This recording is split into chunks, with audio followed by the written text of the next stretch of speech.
Bonjour, bonsoir mes frères et sœurs, peuple de la terre, africains et africaines, ivoiriens et ivoiriennes, ma famille. Je salue aussi tous mes abonnés, que la grâce de Dieu vous couvre. Alors, frères et sœurs, je vous salue aussi tous et toutes, toujours dans le nom précieux de notre Seigneur Jésus-Christ de Nazareth, le prince de la paix. Celui qui prône la paix et qui enseigne la paix. C'est celui-là qui est mon candidat. Il y a beaucoup de personnes qui disent le Sentinelle ZJO a un parti pris. Mais en contrepartie, il se cache derrière la parole de Dieu pour venir nous dire ce qu'il a mis de dire. Non, monsieur, non, madame. Quand on ne connaît pas une personne, je crois qu'on prend la peine de mieux se renseigner sur cette personne-là pour mieux la connaître. C'est mieux que de se taper des films inutiles qui n'ont pas de sens, dont il n'y a pas de preuve de ce que vous avancez. Voilà. Donc, au cas où vous ne me connaissez pas réellement, hormis le sentinelle d'Agio que je suis, donc celui qui intercède toujours pour l'Afrique, je dis bien africain, le continent africain, puisque je suis africain, et c'est ce continent-là qui souffre le plus dans le monde. Et ce continent-là, en plus qu'elle souffre, en plus qu'il souffre, autant pour moi, il a son sol qui est le sol le plus riche, qui égorge beaucoup de richesses dans le monde entier, que tout le monde convoite. Tous ceux qui sont riches, qui dominent le monde, ont l'œil sur les richesses souterraines de l'Afrique. Alors moi, ça me cœur de voir que c'est nous qui nourrissons ceux qui nous piétinent, c'est nous qui mettons à l'aise ceux qui nous prennent comme des paillassons et qui nous font souffrir amèrement, qui n'ont pas de pitié, alors que leur avenir et leur suivi dépend de nous. Tout ce dont ils ont besoin pour pouvoir développer leur pays, pour vivre en paix et décemment, même, voire même mieux vivre, tout cela, il le tire et il le sort et il le pille de l'Afrique. Et c'est parce qu'ils sont unis d'un commun accord, un et indivisible. Voilà pourquoi j'ai écouté la parole et la voix du Seigneur Jésus-Christ de Nazareth qui dit: allez partout le monde, annoncer la bonne nouvelle à toute la création. Et celui qui croira et qui se fera baptiser sera sauvé. Marc 16, 15. Pour ceux qui aiment les archives, pour vérifier. Alors, il faut annoncer la bonne nouvelle. La bonne nouvelle, ce n'est pas forcément les paroles de la Bible. La bonne nouvelle, c'est de bonnes paroles. Parce que l'évangile veut dire bonne nouvelle. Donc toute parole bonne vient de Dieu. S'il y a des gens même qui ne vont pas à l'église, qui vont ni à la mosquée, mais ils ont un comportement correct. Mais sans le savoir, ils sont aussi en train de respecter les règles et les lois de Dieu. Sans le savoir, ils sont chrétiens ou croyants, mais ils ne le savent pas parce qu'ils respectent à la lettre ce que Dieu aurait demandé de faire. Donc ça aussi, il ne faut pas l'oublier, il ne faut pas l'ignorer. Donc je ferme très rapidement cette parenthèse.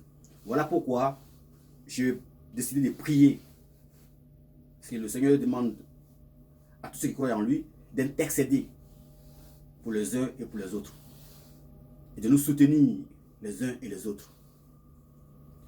Sans avoir un parti pris.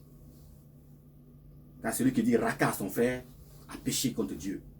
Donc je ne me permettrai pas ici de dire oui, non, moi j'aime telle personne et j'aime pas l'autre personne. Non. Je dénonce ce qui n'est pas bien pour qu'on puisse trouver une solution ou donner la solution. Moi, quand je dénonce quelque chose, je donne la solution. Oui, on ne dénonce pas pour rien. Quand on dénonce quelque chose, ben on vient avec une solution. C'est ce que j'ai toujours fait. Regardez mes vidéos là. Quand j'ai fini de dire ce que j'ai envie de dire, après j'ai dit voilà ce qu'il faut faire. Nous devons tous ensemble faire ça pour aboutir à ça. Bon, bref. Aujourd'hui, ce qui m'amène devant vous, mes frères et sœurs, de cœur, donc du même continent, et voir aussi ceux qui sont d'ailleurs, si ça les intéresse aussi, ils peuvent rentrer dans la danse et ils sont aussi les bienvenus. Alors, ici, sur ma page, je n'ai pas besoin des antichrists, c'est-à-dire ceux qui sont contre le Christ, qui sont contre Dieu. Je n'ai pas besoin ici de ceux qui ne croient pas, les non-croyants, les mécréants. Non. Il y a plusieurs vidéos sur le côté droit de votre appareil. Et vous voyez même les titres, vous savez même qui je suis déjà. Vous voyez, selon mes dits, vous savez déjà de quel camp je suis. Je suis du côté de Dieu. Donc la vérité qui est Jésus-Christ de Nazareth. Jean 14, verset 6 est clair. Il est le chemin, la vérité et la vie. Donc ça veut dire qu'il est le chemin véritable qui mène à la vie éternelle. Voilà. Donc tous ceux qui sont dans la vérité et qui sont prêts à prôner la paix et qui choisissent toujours les voies et manières pour apporter la paix, ceux-là sont de Dieu. Dieu avec eux, parce que c'est la volonté de Dieu, c'est ce que Dieu voudrait. Voilà. C'est pas parce que je n'aime pas X ou Y que je dis ça. On ne peut pas aimer tout le monde en même temps par rapport au bien fait ou au mal fait. On ne peut pas mélanger le mal et le bien, non. On choisit toujours le bien. Voilà. Donc, c'est pour dire tout simplement que il y a certaines personnes qui disent que le Centenaire ZJO a un parti pris et il parle bien du Gbagbo. En même temps, il se cache derrière Dieu pour pouvoir. Non, non, non, non, non. C'est pas vrai. C'est pas vrai du tout. Donc, avec tout ce que je viens de dire tout à l'heure là, pour ceux qui ont des oreilles ont compris qui je suis réellement. Maintenant, je vais rentrer dans le vif du sujet maintenant. Pour parler aux personnes qui disent que je suis du côté du Gbagbo et puis pas du côté du gouvernement au pouvoir et en Côte d'Ivoire. On parle d'ici la Côte d'Ivoire. D'accord? Et je vais vous poser des questions auxquelles vous devez répondre. Et je suis sûr que toutes les questions que je vais vous poser à l'égard de Laurent Gbagbo, les réponses seront oui, oui, oui, oui et oui. Mais si c'est oui, oui, oui, oui, oui et oui, on fait comment? On suit qui?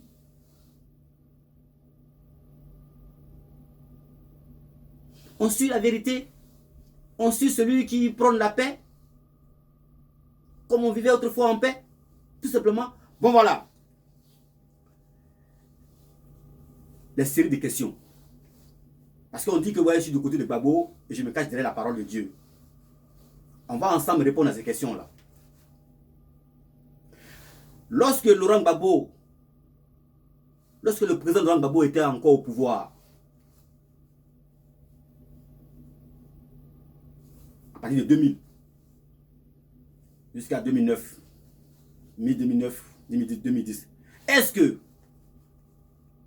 répondez-moi, hein, vous qui dites que, ouais, que je suis du côté de Gbagbo, je sais pas, moi, j'aime tout le monde, que ce soit le président Ouattara, que ce soit le président Dédié, Guéhi, qui n'est plus de ce monde maintenant, paix à son âme, Guillaume Soro, que ce soit Afi N'Guessan, que ce soit Simone Gbagbo, Assi-Adou, Lida Kwasi, tous ceux qui sont des hommes politiques de mon pays sont des leaders de notre pays.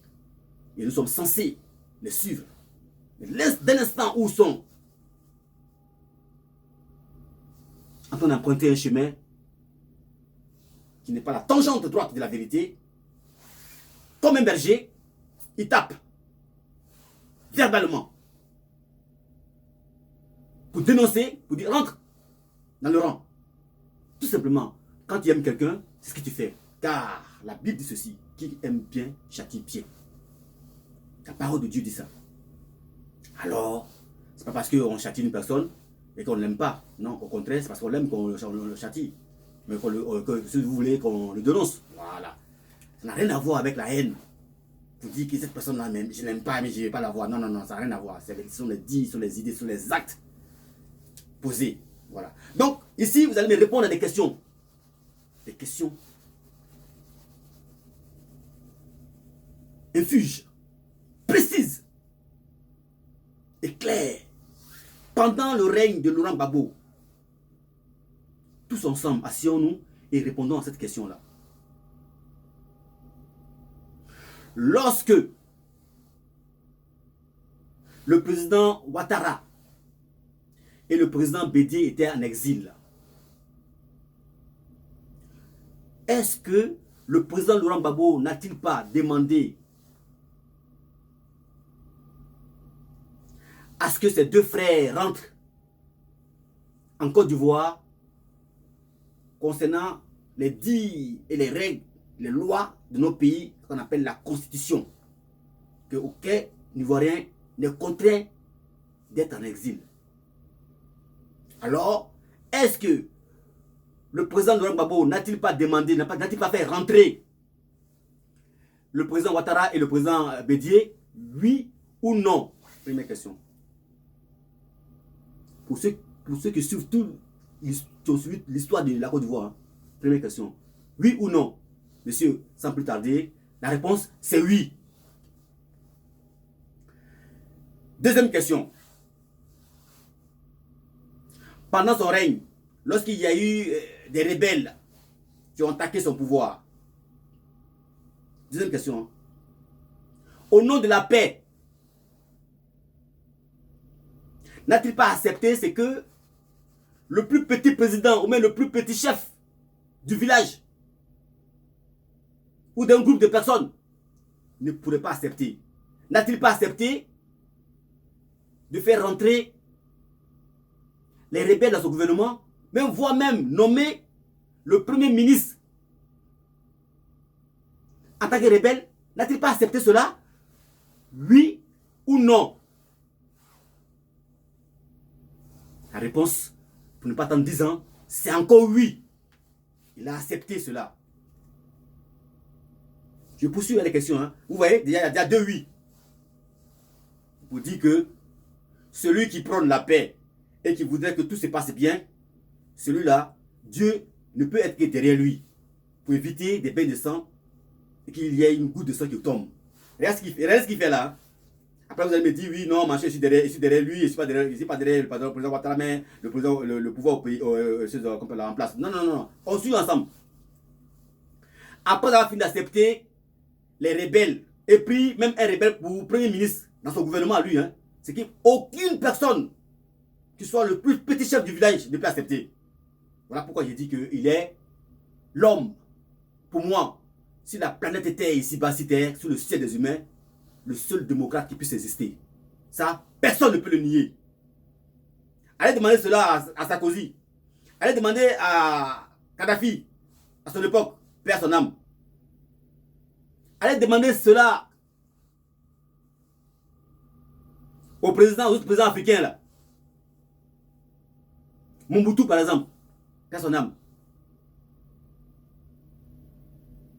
Bongo, paix à son âme. À leur époque, allez leur demander ça, de faire rentrer les rebelles dans le gouvernement et prendre un rebelle pour être son premier ministre. C'est impossible. C'est impossible. Donc je poursuis. On a déjà deux réponses de oui, oui pour Gbagbo. N'est-ce pas? Voilà. Après avoir fini d'accepter les rebelles dans son gouvernement et avoir pris un rebelle pour premier ministre, qu'est-ce qu'il fait? Il va encore plus loin. Pendant les élections,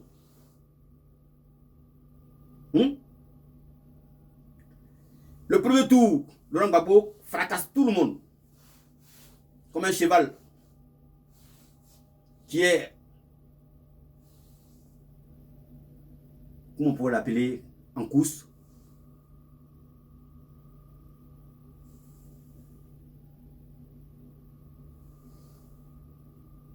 Qui était favori. Et en plus, il est le candidat sortant. Le favori, à lui seul, il sort premier, la première, du premier coup. Il sort premier, d'accord? Voilà. Au deuxième tour, il y a eu un tohu-bohu. Il y a eu vraiment ce qu'on appelle du n'importe quoi. Parce qu'on a vu que celui qui a été élu premier au premier tour, sont obligés, parce que s'il était premier au premier tour, c'est pas au deuxième tour, il va être dernier, c'est pas possible. Parce qu'il y avait tous les candidats, et la plupart des candidats ont choisi celui-là. Voilà.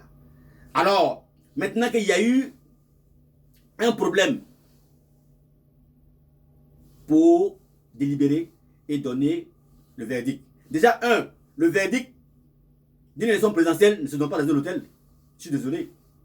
Un hôtel, si vous ne le savez pas, est un lieu de passage où on peut se recueillir quand on est fatigué, même quand on n'a pas de maison. Dans l'endroit où on est et qu'on va très loin, ou bien un lieu de rencontre.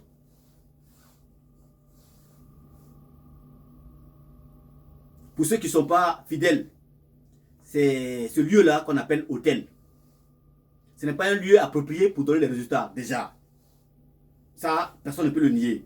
Et même s'ils étaient empêchés de pouvoir donner les résultats, parce qu'ils avaient une pression, il y a plusieurs salles. On pouvait même aller dans une école primaire. Ou bien si la place publique, à Ypougon, au CP1, hein, où il y a les funérailles là, on peut donner là-bas un résultat, mais ce n'est pas dans un hôtel. Et en plus, dans un fief du candidat opposé à Laurent Gbagbo. Ça ne se fait pas.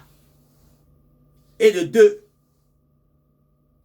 qui est habilité à donner le résultat final d'une élection présidentielle dans un pays? Ce n'est pas un législateur. Ce n'est pas celui qui vient pour superviser, non. C'est le président de la Cour constitutionnelle qui donne les résultats. Comme le dit notre constitution, qui est la loi fondamentale de nos pays. Ce n'est pas ce qui a été fait encore. Les trois. Vous voyez? Malgré ça, il y a eu un litige par rapport au verdict qui a été donné à l'hôtel. Et comme Laurent Gbagbo, il dit qu'il est démocrate et qu'il suit et qu'il respecte les règles et les lois que nous sommes fondées, nous sommes donnés nous-mêmes, qui est la loi fondamentale de notre pays, appelée la Constitution. Il suit ça. Il n'écoute pas ce que les gens disent de dehors dans les hôtels. Là. Donc, il a laissé faire ceux qui sont habilités à le faire. Puisque le président de la CEI n'était pas prêt, pour lui, il n'était pas comme minuit. Donc, jusqu'à aujourd'hui, il n'est pas comme minuit. Et c'est dans l'hôtel là-bas, il était minuit arrivé dans les hôtels. Quand c'est pour donner les résultats à l'hôtel là-bas, il est minuit. Mais quand ça dit de donner les résultats au moment où on attendait, il n'était pas comme minuit. Donc, comprenez un peu une chose. Comment il s'est-il retrouvé là-bas sans les autres membres de la CEI au grand complet? Voilà encore des erreurs. Même Feu Félix Boigny, qui était le président du PDCI RDA, à son temps, à son époque, où il y avait parti unique, il n'a pas fait ça. Même si on sait qu'il a truqué, mais il faisait ça de façon délibérée, ouvert. Les résultats étaient donnés dans le lieu approprié. Même si on savait qu'il était déjà comme le vainqueur à l'avance, mais ça, quand même, c'était fait dans les règles de l'art. N'est-ce pas? Voilà. Donc je poursuis. Malgré tout cela, il y a eu contestation pour le verdict qui a été donné dans les hôtels. Un lieu de passage, un lieu de rencontre, un lieu d'amour, un lieu de je ne sais pas où. Ça n'a rien à voir avec la politique.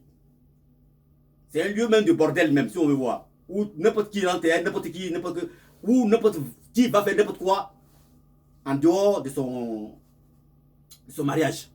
Donc ce qui veut dire que ce n'est pas le lieu approprié. On est d'accord? Voilà. Donc c'est un peu malsain. Dans un premier temps. Devant Dieu, c'est pas normal. Voilà. De deux, si je poursuis, de 4 ou de 5, il y a eu ce qu'on appelle un litige électoral. Dans tous les pays du monde, là où il y a eu un litige électoral, en Haïti, ils ont récolté les voix. En Afghanistan, pareil, ils ont récolté les voix. Même aux États-Unis, Bush et Al Gore, ils ont récolté les voix. Ce ne sont pas des pays, ça. Ceux-là, ils ne sont pas issus d'un pays.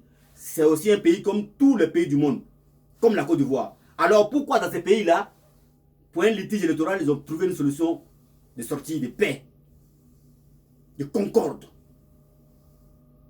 d'amour fraternel, pour ne pas qu'une seule goutte ne tombe sur le sol que Dieu a créé. Et celui qui n'a pas donné la vie ne donne pas la mort à son prochain.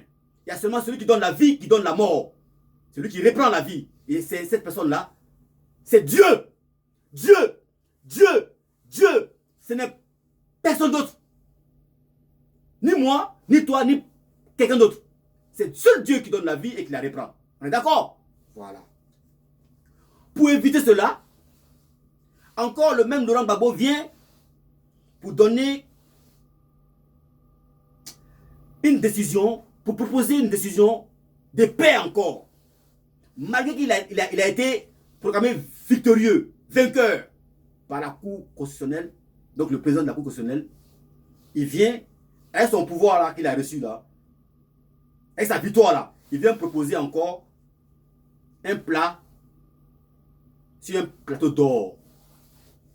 Il vient encore brader, si vous voulez, sa victoire. Parce qu'on pouvait même récolter les voix et puis encore truquer pour donner victoire à son adversaire. Tout simplement. Là, comme ça, aux yeux de tout le monde, on aurait vu que, effectivement, Laurent Gbagbo a demandé le recomptage de voix et ils ont accepté. Même s'il y a eu trucage. Là, personne n'en allait parler. Mais ce que Laurent Gbagbo a proposé là, le recomptage de voix là, a été refusé. Alors la question cruciale qu'on peut se poser à cet égard là, qu'est-ce que se reprochent ceux qui ont refusé le recomptage de voix alors que cela a été fait dans les pays là où il y a eu des litiges électoraux? On ne va pas dire électoral. Qu'est-ce que ces personnes se reprochent? Qui refuse d'être fouillé parce qu'il y a eu un billet de 100 000, mais 100 € qui est perdu dans un bus?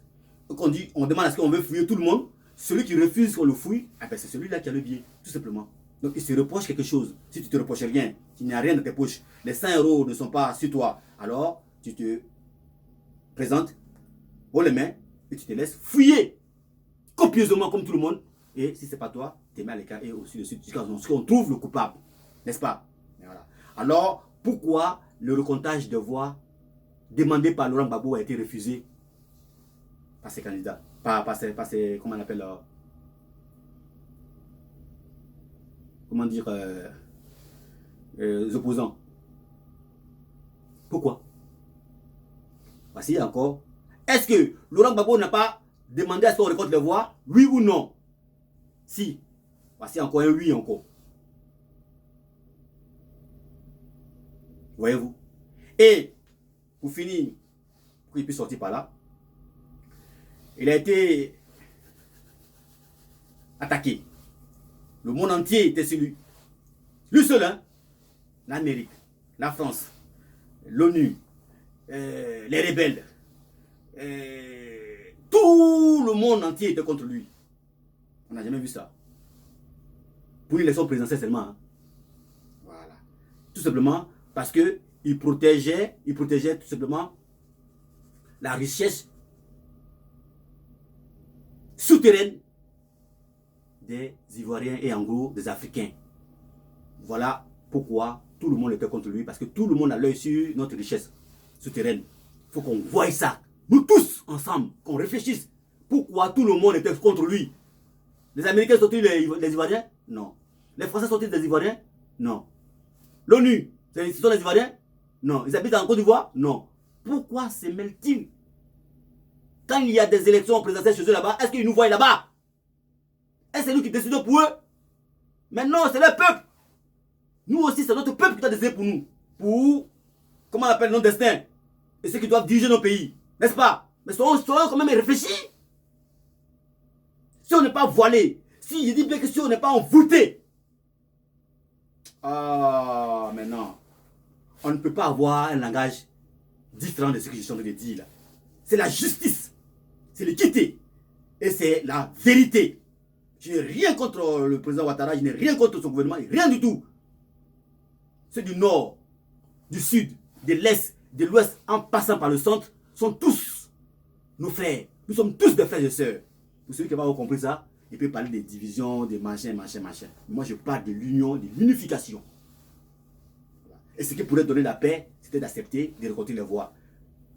Et de faire rentrer ses frères qui sont en exil, comme lui aussi a été récupéré lorsqu'il était en exil. Ils l'ont fait rentrer avec un avion présidentiel et lui ont demandé, le président Ouattara, de choisir ses gars de corps. N'est-ce pas? Bédi aussi pareil. Alors celui qui vous a fait ça là, est-il dictateur? Dites-moi. Il est-il mauvais? A-t-il fait quelque chose de mal en faisant tout cela? Non. S'il était dictateur, un dictateur, c'est celui qui dit quelque chose qui est irrévocable et qui est toujours contre ce que dit son adversaire. Parce qu'il veut toujours primer. Et ce sont ces dits qui restent. C'est ça un dictateur. Celui qui dit des choses qui sont irrévocables. Tant bien même que ça n'arrange pas le peuple. Voici un dictateur. Voilà. Donc si vous ne connaissez pas la définition d'un dictateur, voyez, écoutez ça. Et analysez ça, cette définition-là. Un dictateur, c'est celui qui dit quelque chose, qui dit une chose, et cette chose est irrévocable, quand bien même que cela n'arrange pas tout le monde. Voilà. Alors, quand on voit tout ça, quand on réunit tout ça, si effectivement on est croyant et qu'on est de Dieu, est-ce qu'on peut être en même temps à la fois du côté de la vérité et en même temps être du côté du mensonge ou bien on va dire de la barbarie ou bien comment on appelle de la guerre ou du contraire de la vérité? Mais non! Celui qui veut vivre en paix avec ses frères, normalement aurait dit d'accord, c'est vrai. Quand le président Ouattara était en exil avec le président Bédié, mais c'est vrai que Gbagbo les a fait rentrer. Mais présentement, la Gbagbo est compréhensible de Blé Goudé. Nos frères, nos parents sont encore entre les mailles des filets de l'Occident, des Européens, qui nous pétinent toujours. Ce qu'on ne peut jamais avoir en Afrique, voir un blanc, un Européen, dans une cage africaine, sans que ses frères n'interviennent. C'est impossible. Alors pourquoi chez nous, cela est possible? Réfléchissez. Et trouvez le maillon faible. C'est nous-mêmes. C'est nous-mêmes le maillon faible. Parce qu'on accepte tout et n'importe quoi. Et on ne veut pas suivre la vérité. Lorsque un peuple n'est pas dans la vérité et se camoufle derrière le mensonge et un peu, on va dire, hypocrite, voilà ce qui arrive. Mais un peuple est le seul souverain et qui dirige ses dirigeants. Dès l'instant où ce n'est pas blanc, on prend notre bâton de pèlerin, on dit oh, oh, oh, rentre un peu là. Tu sors trop là. Si c'est bon, on le suit. Car un berger, c'est celui qui amène toujours son troupeau au bon pâturage. Que la grâce de Dieu vous couvre. Et que ceux qui ont des oreilles pour entendre. Et que vous voyez l'œil qui balaie dans les 3 rétroviseurs d'une voiture. Quand on conduit une voiture, les rétroviseurs extérieurs et intérieurs ne sont pas là pour orner la voiture. C'est pourquoi on peut se regarder dans ces rétroviseurs-là pour voir qui vient derrière nous. Est-ce que je peux doubler? Est-ce que je ne peux pas? Ou est-ce que je peux avancer plus fort? Est-ce que devant moi, et il y a de la place pour pouvoir accélérer? Voilà. Donc Dieu nous a donné des oreilles, comme les rétroviseurs extérieurs, et l'œil pour voir, comme le rétroviseur intérieur. Et il a même tiré en amande les yeux pour qu'on puisse voir si le côté aussi. Alors quand on parle, veillez au côté et soyons dans la vérité. Évitez de chercher à avoir des portefeuilles ou de chercher à avoir un poste. Mais ce n'est pas bien pour nos enfants, pour la vie future de nos enfants. Voilà. Pour finir, on dit que le président Ouattara ou bien le gouvernement en place a fait des routes. Mais savez-vous à quoi sert une route? Je vais faire juste un petit aperçu pour vous faire comprendre à ces personnes qui disent ouais machin, Gbagbo n'a rien fait là. Bon, on prend juste les routes. Est-ce que vous savez ce que c'est, à quoi sert une route? Une route, c'est tout simplement à faire circuler les véhicules. Pas les hommes, non. Parce que les hommes, même quand ils passent avec les véhicules, ils payent. Alors, les routes dont vous applaudissez là, c'est bien beau. Mais elle a un rôle. Pas pour nous, pas pour vous.